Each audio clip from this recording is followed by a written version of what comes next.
From WCRS Studios in Greenwood, South Carolina, this is Meet Me at the Diner with your host, Ann Eller.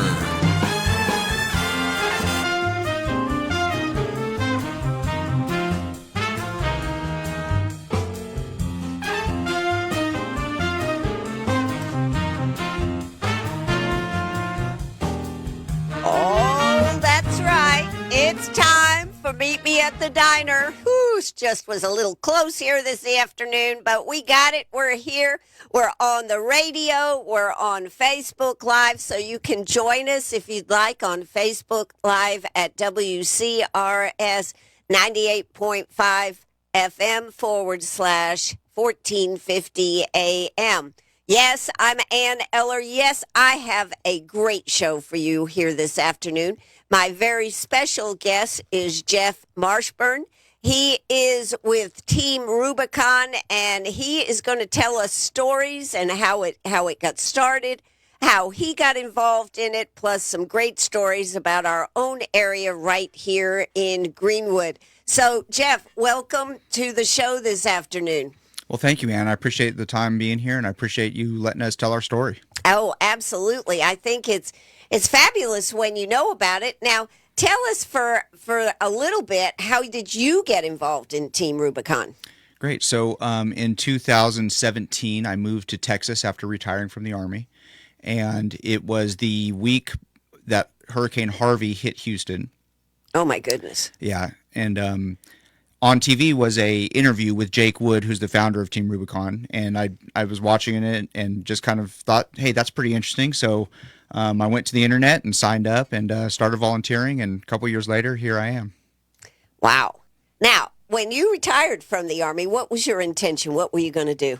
Oh, my goodness. I honestly didn't know. So I had spent almost 30 years in the Army, and they'd had an effect on your brain, hadn't they? It did have an effect on my brain. And in the best way, right? But I really didn't know. I was retiring Army officer, and I kind of bought into the idea that I should go into business, and what do Army officers do? They either go back to work for the government or they go to work in business, and they do all that kind of stuff. So I did that. I tried it.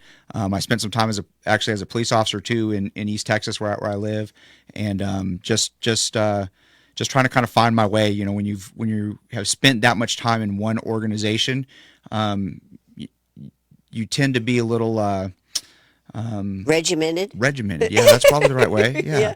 And so, I had a way of thinking, and I had a way of approaching life, and kind of the way that I saw things, and so as an officer too, you like being in charge, right? I did like being in charge, but more importantly I think the most important thing, aside from being in charge, was just I loved developing junior leaders, and I loved developing the young men and women who are so crucial to our nation's defense, and give so willingly their time, and that was what I really loved about being in the military, and what I kind of sought as I transitioned, I guess, is the easiest way to say it. That's cool. So you did work, and then how did you? Then what happened? Work got in the way, or something? Isn't that what you told me? So I had, like I said, I had got out, worked in business a little bit, did a stint as a police officer, went back to working in business, and was deploying with Team Rubicon as a volunteer, and just fell in love with the people and the mission and the things that we do, and it really started answering the call for what I was looking for in retirement, which was just having a purpose and waking up and being able to really feel like I made a difference in my community. And so back in about May, I was talking to my wife about it, and we were kind of going back and forth, and she said, you just don't seem happy at work, but you seem happy when you're with Team Rubicon. And so I just ended up retiring so I could volunteer more. You made an interesting comment to me about what the military does for you and how hard it is for those that have been in the military, particularly probably for a while, but how when they come out, that sense of service. Yeah, and I think that whether soldiers and other service members realize it or not, you really have a sense of service just as part of your soul by the time you get out of the military, no matter how long you spend in, whether you spend 3 years or 30 years. And I think that what it creates when you leave the service is it creates an eternal yearning to serve. And so when we look at our veteran population now, and there's so many like combat veterans rolling around since, our time in Afghanistan, Iraq, and other places, and we see like the high incidence of PTSD and stuff like that. What I think is the driving force behind a lot of that is finding a sense of purpose, and really giving veterans a sense of purpose of just being part of the community and helping the community. And one of the places that you can do that is right here with Team Rubicon. Absolutely. Well, now, and I didn't realize Team Rubicon is huge. I mean, you have places all over going on, right? We do. So Team Rubicon has three major pieces. It's Team Rubicon USA, Team Rubicon Canada, and Team Rubicon International. Excuse me. In Team Rubicon USA, we have about 160,000 volunteers stretched across. Excuse me? 160,000? 160,000 volunteers stretch across all the states. And, but that's what it enables us to do responses like we've done for Hurricane Helene, where we have 9 continuous operations going, deploying about 300 plus people every single week for the last, 2 months. Wow. And you're up in Asheville, or up in North Carolina. Mm-hmm. You're here, and we have a couple locations in Georgia, and then we have a couple locations in Florida. So kind of if you think of the path of the hurricane, we have strategically dropped operations like what we're doing here in Greenwood, kind of along the path of the hurricane, where it makes the most sense to be able to help the most people. Right. It just is a fantastic, and what does Rubicon mean? So it's an interesting backstory. So again, Jake Wood, as he was trying to figure out, him and the people that kind of started what we do, as they're trying to figure out what to call us, one of the being military members themselves, they remember Julius Caesar talking about crossing the Rubicon, and when you cross the Rubicon, that was the point of no return. You couldn't come back, you couldn't do anything. And so the idea being that when we go into a place to help people, like, we're not coming back until the job is done. Wow. That's fantastic. That is fantastic. It's pretty neat. Yep. Yeah. So, how have you seen what is transpiring here in Greenwood? Now, you've just been here a week, 2 weeks, maybe? Yeah, I just got here about a week ago. I got here Friday of last week. I got a call Wednesday night that said, "Hey, we need you to come down to Greenwood," and packed up some stuff on Thursday, got on a plane on Friday, and been here since Friday. But it's very similar. I was in Coffee County, Georgia, prior to this, and as we see the path of the storm from south to north, Florida got a lot of the water damage, a lot of the flooding and stuff like that Florida gets. And then as you got up into Georgia, South Carolina, and in North Carolina, a lot of wind damage, a lot of tree damage. And then Asheville, everybody's seen Asheville in the news. It got all of it. So what we have here in Greenwood is we have a whole bunch of chainsaw teams and chainsaw effort to really help the community with all of the trees that are just not where they're supposed to be. That is true. Now, how does Team Rubicon finance itself? So Team Rubicon is a nonprofit, and we are solely financed through donations of individuals and corporations. Everything, we can't do anything without somebody donating $1 here or a meal there, and or a truck in the case of like our partnership with Ford and stuff like that. Everything we do is on the backs of our donors. Wow. So how do people donate? Because I'm sure a lot of people that you've helped here would be willing to make a donation, particularly, because you're working with homes and working with this. How do people donate? So the best way to donate is to go to www.teamrubiconusa.org. And there's a big donate link right there. And, I donate to Team Rubicon as well. And the neat thing about donating is that when you do donate, you get newsletters that really help you understand how your donor dollars are being used. But yeah, that's the best place is to go to our website and either donate, or if you're interested, volunteer and get a nice gray shirt. Yeah, one that says Jeff on it. One that says, well, yours won't say Jeff, yours would say Ann. Ann, right, But right, yeah. No, but it is. It's very cool, and I think it's a terrific. Now, how did Greenwood get chosen? Just out of curiosity. So in the wake of the storm, right behind the storm, we had route clearance teams out doing exactly what that sounds like. They would drive down the road, and if stuff is in the road, they would jump out. They had heavy equipment and chainsaws, and they would clear roads. And so as they were making the drive from south to north, they were talking to emergency managers and talking to people and kind of prepping the eventuality that we were going to do a response effort. And so as we go through our process of planning an operation, from there we go to a reconnaissance and Sounds like a military operation. It's very military oriented. But during the reconnaissance and advon teams, when they go out, they're the ones that actually identify and get the thumbs up that yes, there's work needed, and yes, we have a place to stay. So I don't know exactly on Greenwood, but I know like when I was down in Coffee County, it was, and they're all very similar. There was a place to stay. We could support our team without impacting the community, because that's a big thing too. Like people will complain that we're not at the eye of the storm, right. But if we drop 40 people into the eye of the storm, then the water that we need is taken away from the water of the community.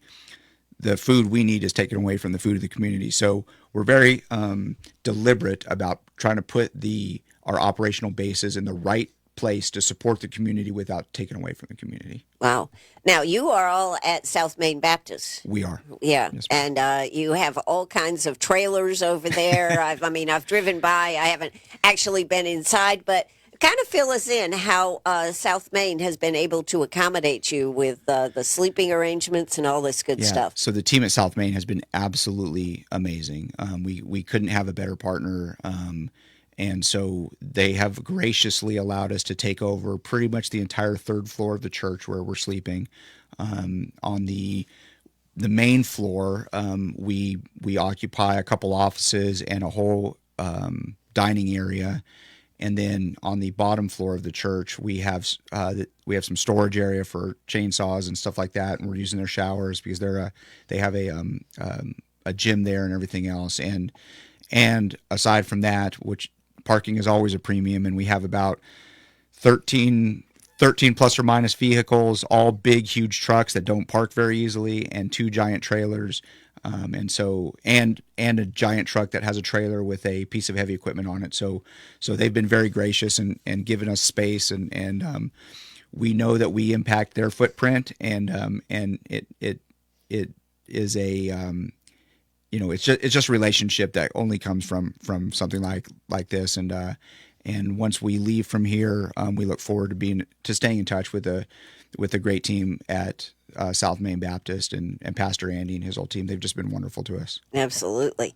So, and then I understand you even do some cooking right there. We do almost all of our cooking. So this is amazing, folks. Yes. So they have a commercial kitchen that we cook breakfast. That has to be hard to find. I mean, seriously, to find an area that can accommodate all the things that they've been able to do in one building. Yeah, because you look at like our response in Asheville, and they're living in they've started to scale down, but they're living in like FEMA trailers, and they have a mobile kitchen that they bring up because they don't have the same facilities. So we try not to send too many pictures to our friends up there because they get jealous.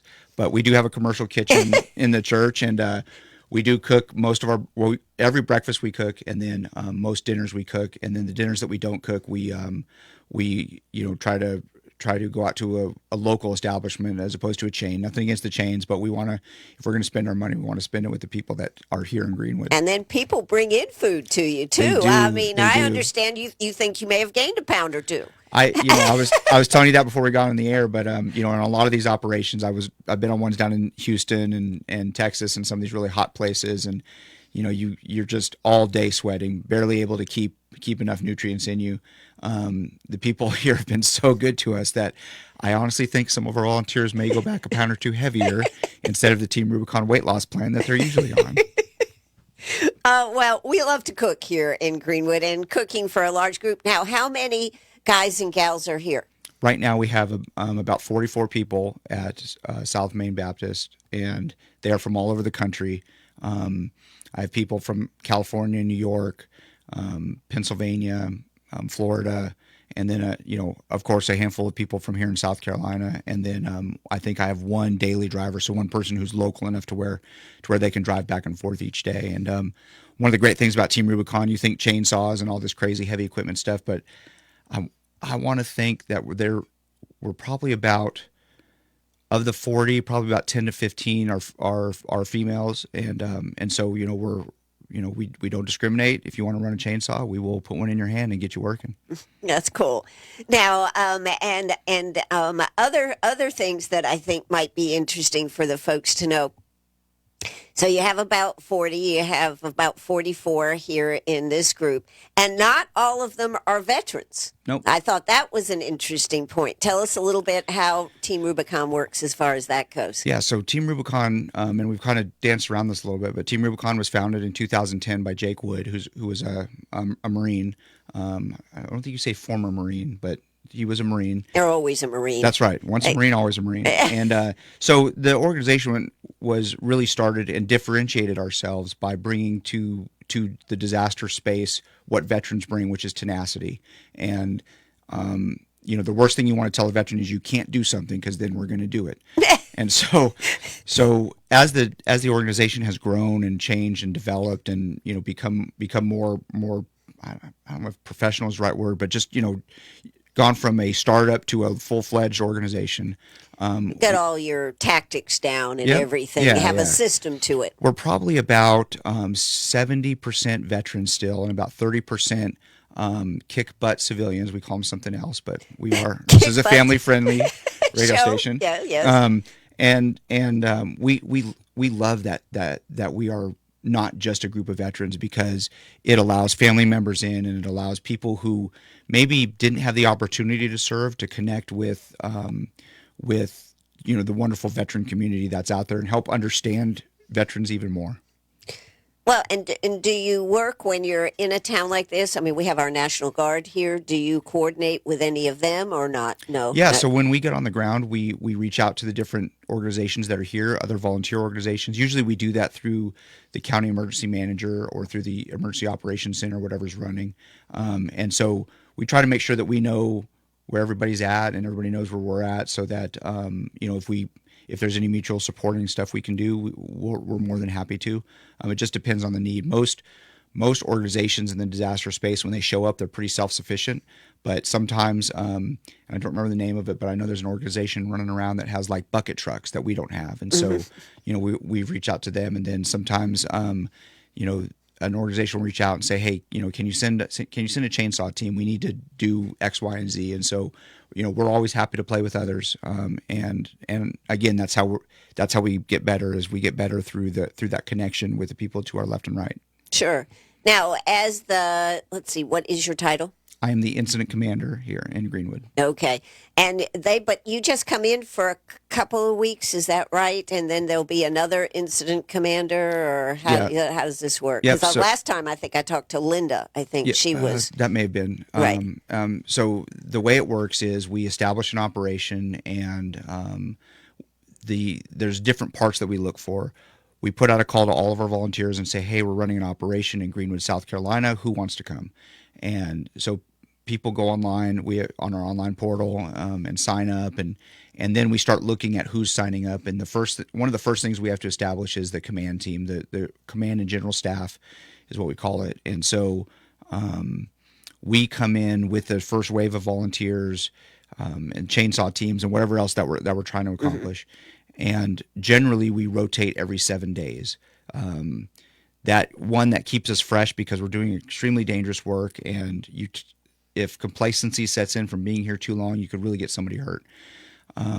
For people in staff, a lot of times we'll be in place 2 weeks, because it just provides a little bit better continuity. So to put it in perspective, in the couple weeks that we've been here, I think today is day 49. We've had over 311 volunteers come through Greenwood. Wow. And so it's probably about 340 now, because I took those numbers about a week ago. So we've had 300 plus volunteers come So through. you're always rotating people. Does that? I guess that keeps them fresh, but is that also a problem at some points? It is a little bit in the sense that we have we call it a flight wave day, where one group is leaving and one group is coming in on the same day. And so there's a little bit of transition. Usually it takes about a day to get everybody kind of oriented back on the ground and going forward. But our skill sets are pretty specific. So, if you've operated a chainsaw and you're on a chainsaw team, you can do it in, South Carolina, Florida, Colorado, wherever you're at. It's just a matter of pointing you in the right direction and then getting oriented to the space, Do you have to bring your own chainsaw, or do you provide No, that stuff? so in those trailers that you see at South Main Baptist Church, we in a response trailer is what we call those. We have an entire chainsaw kit, which consists of five chainsaws, as well as all the gear that we need, all the safety gear, all of that, and any other tools and stuff that we need, depending what we're doing. If we're doing muck outs for flooding, or we're doing roof tarping, or whatever, one response trailer can sustain us for a decent amount of time. Very interesting. Now, you had told me that I think you told me that Team Rubicon would be here through the end of November. Yes, ma'am. But you're coming back. So what'll happen is I will demobilize this operation on November 30th, and what that involves is all of the stuff that we have going back to the four corners of the earth. I have equipment from Denver that we have to get back to Colorado. I have equipment from Philadelphia, from Houston, from all over the place that I have to coordinate to get back to its rightful owners. And then by November 30th, we will be gone. South Main Baptist will be clean and ready for Sunday morning. And what we are looking at most likely is middle of January timeframe, returning to the area. Maybe not Greenwood itself, but maybe Saluda County, maybe one of the other counties. That way, again, I talked about how our footprint does impact, and we're very cognizant of that. And so, we'll do an assessment. The people that in our organization that do it will do an assessment and figure out what makes sense. What's the spot that makes sense for us to go back to provide the maximum impact, to do another, maybe just a week-long operation, and maybe, we'll do smaller ones. So there, in the background, there are people that we have that are starting to look at that and starting to look forward to make sure that we are prepared for what happens after the first of the year. Wow. So this will be an ongoing operation. I think you told me that it's going to be a while before Greenwood is actually in good shape. Yeah, we were at dinner last night, and there was a bunch of church parishioners. We were at the First Baptist Church, and one of the ladies came up and said she was just so heartbroken because this is such a beautiful town, and it's never going to look the same. And I told her it'll look a little different, but it'll still be a beautiful town. There is so much just damage out there and so much stuff going on that it'll take a very long time to recover back to a point where people start to forget that there was a storm, I think. Mm-hmm. And so there will be work for Team Rubicon and other organizations like ours to do for the foreseeable future. It's not going away, and the need is not going away. We talked about the people that we serve, the people who need it the most, the people who may not have insurance and may not have, the ability to, walk out their backyard and run their own chainsaw or something like that. Those people will continue to need our support and the support of organizations like mine. It sounds to me like this is like a mini army. Or military. I mean, the way it is structured and everything, it sounds like it's this probably gives a lot of comfort to guys who like the military, like that service part, all the elements that you're talking about. Sounds like you've taken some of, what should we say, the best parts, and incorporated it into an organization that is a service organization and gives satisfaction on both sides. Yeah, I think that's absolutely fair. Having started from a solid foundation from our veteran founders, they understood mission planning. They understood how to deploy people to the far reaches of God's green earth, and they understood how to move equipment and how to do all of this. And they got that understanding from their time in the military. And I would say that nobody plans operations like this better than the U.S. military. So adapting like you said, the best of that type of process actually works. And you're right, it does provide a lot of comfort when we get a new gray shirt, which is what we call our volunteers. When we get a new gray shirt that shows up to their very first time to an operation, and if they're a veteran, they're very easily brought into the fold because the language we use, the way we refer to things, just everything about the way we do things is so very similar. And I think it gives them a little comfort. When your life is regimented and then you get out in the civilian world and things can be a little crazy. Right. But you kind of get back for the time that you serve here with Team Rubicon. You kind of get back to that, that little bit of that regimentation that you maybe fought against while you were in the military, right, but still didn't realize how much it was comforting at the same time. Exactly. I think that is terrific. Well, we are here with Jeff Marshburn, and we are talking about Team Rubicon. And we are going to have a quick break here. So if you've got a question or a comment, 864-229-7984. That's 864-229-7984. Love to hear from you. When we come back, we're going to be talking more with Jeff about some of the stories, some of the things he's seen. And we are going to continue this great conversation that we're having here. So again, give us a call, 864-229-7984. We'll now take on the radio. We'll have a commercial break on the Facebook. We'll be listening to some cool music right now. So stay tuned. We'll be right back.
Oh, that's right. We're right back here at WCRS Radio. We can remember how to do this day after day. I'm getting pretty good at it, folks.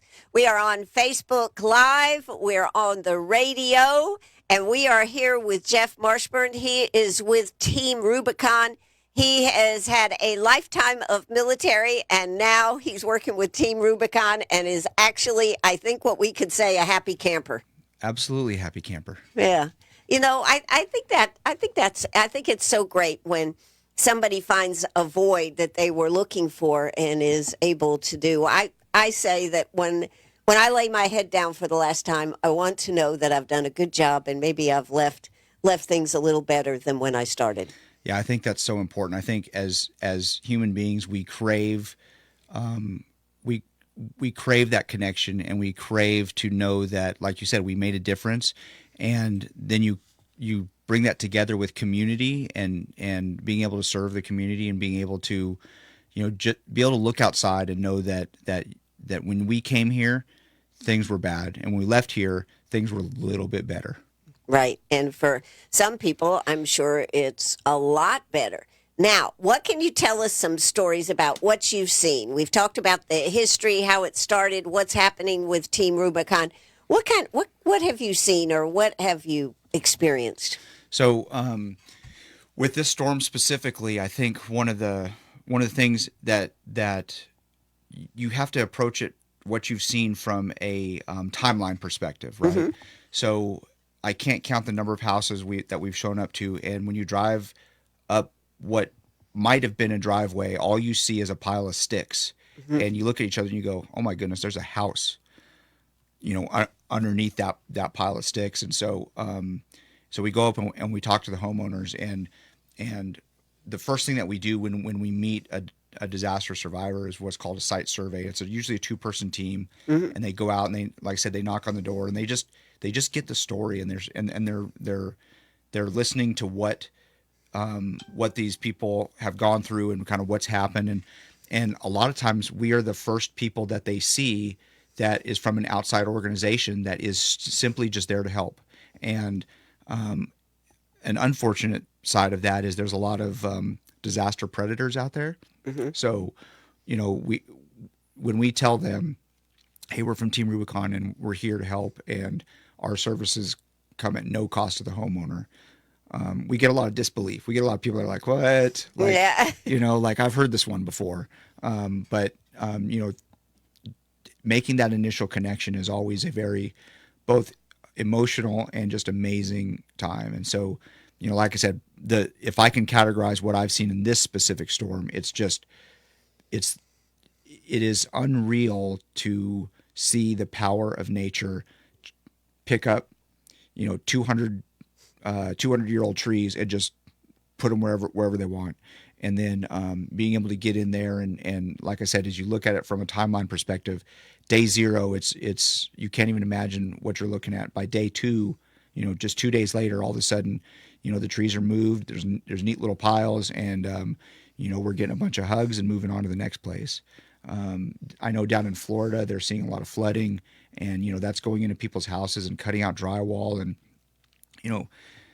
we keep our whole lives in our home. And so when something terrible happens, all of your memories are, sitting there in a pile. And so helping people pick out those precious memories and helping them preserve their life.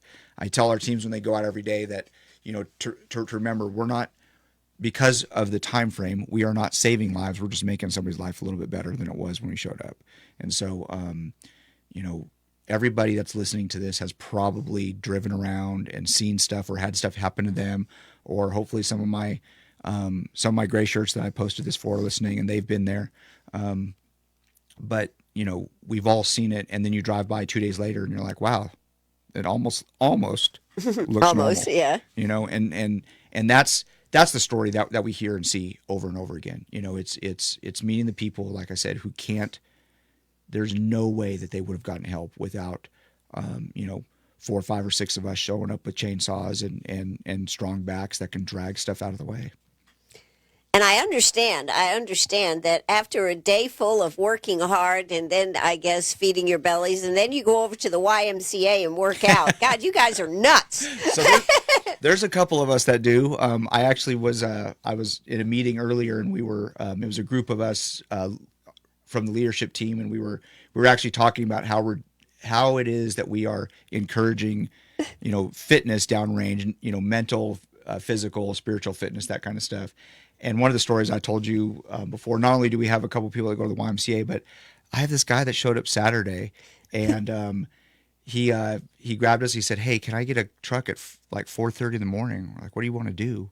He said, "There's a CrossFit gym I'm going to go to." I'm like, "Okay, have at it." I think it's his first deployment, and so we kind of, those of us that have been around a little bit looked at each other and said, "Okay, this will last a day or two." Nope. Every morning he's getting the truck and he's going down to the local CrossFit gym here in Greenwood, and so, it's a neat group of people, and it's an uncommon group of people, and it's the same.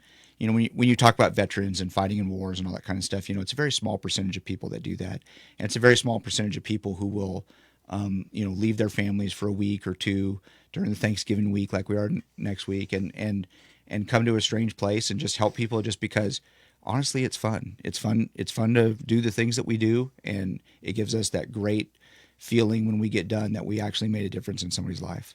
And I would expect, too, the sense of camaraderie that you feel with your military guys, for lack of a better way to say it. Yeah, absolutely. It's very similar to the military. I talk to my Team Rubicon family all the time. There's friends that I call, there's friends that call me. We're always in contact, and we're always talking about, hey, can't wait to see you on the next one. And that sounds a little morbid, because we get to come together in people's worst day, but there is a lot of camaraderie there, and we don't just do these things when it's bad. When things are going okay and places need to be cleaned up, we do that too, and that's a little less heart-wrenching and more fun, I guess. Right. But we are a big family, and we do, just like in the military, when we have people from different services, we're all kidding with each other, and you kind of bring that rivalry with us and that banter with us, and it just makes it fun, and it makes it it takes a special person to do what we do, and it takes a special person to endure the things that we see and be able to, at the end of the day, take a breath and go, I saw a lot of bad, but I did a lot of good. I think there's probably no better feeling to do something like that. So so do you have any idea how many houses or homes that you have worked on since you've been here? Yeah, a rough idea. So the city and county of Greenwood presented us with a proclamation the other day, which was very cool, and I had to give them all the specific details for that. But what we're looking at here in Greenwood is, over the last 49 days, we've moved approximately 380,000 cubic feet of debris. That's a lot.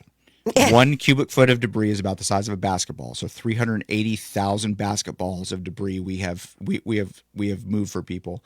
We've served about 250 individual houses. I think the number was 1.76 thousand man hours of work, and something in the neighborhood of 200 or 300 work orders, which is how we track stuff. And so that's a lot of work. That's a lot of work for volunteers to have done. And we just hope that it has made a dent, and that people can, when we leave here and people start the holiday season, that they can, feel a little bit better about the place that they're in, that we help them achieve. Right. And we need to give out that address, because I know there's people listening here, and they are probably saying, wow, I didn't realize all the things that you had done. So what is the address they can go to on the web if they'd like to donate? Yep. It's www.teamrubiconusa.org. And there's a big donate button right there. And I think, and somebody will probably tell me if I'm wrong, but I think they've also gotten a shortened web address now, which is trusa.org, because Team Rubicon USA is a mouthful. But yeah, or you can just Google Team Rubicon and it'll come up. But yeah, that's the best way to either donate or, like I said, volunteer. We can always use 161,000 people. 161,000 people. Now, where is Team Rubicon actually out of? Where's their home base? So our national headquarters is out of Los Angeles. I think it's in El Segundo, to be honest. And then we have a national operations center outside of Dallas, Texas, and then what we call a tactical operations center that is up near Chicago, Illinois. And those three places give us flexibility to move stuff around. We also have regional and local sites where we keep equipment at, so we can be flexible and responsive. And I guess that probably they have a huge operation of just operation keeping up the equipment, making sure it's in good shape, and when it goes back in, it probably has to be all checked over and everything. Yep. So we, from top to bottom, we do daily maintenance and daily, inventories and all that kind of stuff, and make sure that we're not missing stuff. And then I can't say enough good stuff about like our branch and our national logistics team. So here in South Carolina, we are in Team Rubicon has 3 branches: South Branch, West Branch, and North Branch. Here in South Carolina, we're in South Branch, and so our South Branch logistics team and our national logistics team, it is insane. I can request something tonight, and if there's a way, they will have it to us within 24 to 36 hours, which is crazy. And we're not talking about easy to find stuff. We're talking about random parts for chainsaws or just not things you could necessarily go down to Walmart or something and pick up. And the other team that really serves us so wonderfully is our mobilization team, because aside from maintenance and parts and stuff like that, we got to get people, and we got to get plane flights, and we've got to get all the stuff that entails with that. And we have partnerships with several airlines and several stuff. So we're fortunate that we do a lot of our flying for either low or no cost. But we have a small team of volunteers that manages moving what I say like 300 people a week, every week for the last 2 months, all over the country, and that's no easy feat either. So. And you've got people coming from all different areas. I mean, you're from Texas, but somebody could be coming, like you said, from Canada or. And all of these are volunteers. Like these aren't paid staff positions. I mean, there's a couple paid staff in there, but like these are all volunteers. So you think you volunteer for an organization, you're like, oh, I'm going to volunteer, and once a week or so I may do something. But we have volunteers that are putting in 60, 70 hours a week right now, and they probably love it. Oh, well. Yes, they love it, but at the same time, it's like, oh, they're pulling their hair out because everybody wants to do the best job, So but I can't say enough. I can't say enough great stuff. Our gray shirts on the ground, do amazing work, but they can't do it without the support from those, those volunteers and behind the computers, sending stuff around and finding plane flights and doing all the stuff that they do. We are so well supported. It is incredible. Now, if somebody here in Greenwood needs some help, how do they get in touch with you? So, if since we are kind of on the downward edge, right? We will take information if somebody comes into the church. They can come in there during the daytime, and we can take information. The best way to get help right now is a website called crisiscleanup.org. And the beautiful thing about that is it's self-reporting. So you can go in there and say, hey, I'm Jeff. I have a tree on my house. I need some help. Kind of describe. You can even add pictures in there, I believe. And then that site is available to all volunteer organizations. So if Team Rubicon is gone, there's other organizations that might be in the area that could. We all have access to the same thing. We could look at it. So crisiscleanup.org is probably the best bet right now for somebody to at least send a demand signal that they do need some help. Okay. All right. Now, and this is basically for homes, correct? But basically this service is for homes. Yep. So we help individual homeowners. And again, there's no criteria, we're not going to help this person. We're not going to help this person. What we like to do is we work with the CDC and they have a website where we can look at what we call the Social Vulnerability Index. And so we like to find the people that are the most vulnerable. Like I said, the people that aren't going to get help for themselves, the people that aren't living in, an expensive house and have insurance, and they're waiting on the insurance company to come in and rebuild their roof and stuff like that. Not that they can't benefit from our help, but they are going to get their help. Right. We're looking at the people who, again, their roofs are still tarped from the last storm, and their trees are still down from the last storm, and now here's another one. And so that's really the people that we target and focus on. But like I told you before, like you're driving down the road and you see somebody that needs help, we're going to stop and help them out. Sure, exactly. So, and how how does your wife and children like this schedule for you? They From a personal level, they understand. They understand that I have that glitch that needs to be doing something, and so my wife is. I mean, God bless her. She's extremely supportive of my craziness and my shenanigans of running around doing this stuff. We talk all the time. Try not to miss too much stuff. I am missing her birthday this week, so Oh, shout out to her yep, birthday then. happy birthday, Tricia. I know you're listening. So when I got the call for this trip, she goes, "Wait, you're gonna be gone for my birthday and Thanksgiving?" I was like, "Yeah." She goes, "Okay," but It'll cost you. yeah, it'll cost me. And but being from a military family, it's not unfamiliar. But as long as the deployments aren't year-long deployments to the desert, I think we'll be okay. You think you'll be okay? Yeah. Okay, she just responded. Oh no. Let's see. We just had a comment from Shirley Chappell. She goes, "My son-in-law, Jeff, great job." Yep. Yes, That's my yes. mother-in-law. No, it's Yep. your mother-in-law, so she's listening. Well, that's great. Well, we are so appreciative that Greenwood was able, number one, to accommodate with what South Main Baptist has done. And I know of a lot of people that have helped feed you guys, and they enjoy doing it so much. But I also think that the attitude of the group is just so wonderful. It seems I was there when they were at Howard's upstairs, and the moment of prayer and the respect, and then there was Linda saying, "Don't use those knives for anything except cutting up the steak." Or something like that. I don't remember. At the end of the day, it is a bunch of military people. Yeah, right. You never know what's going to happen. And she took her role very serious there, Yeah. telling him that. So I think the very fact, and I think that is what is so great.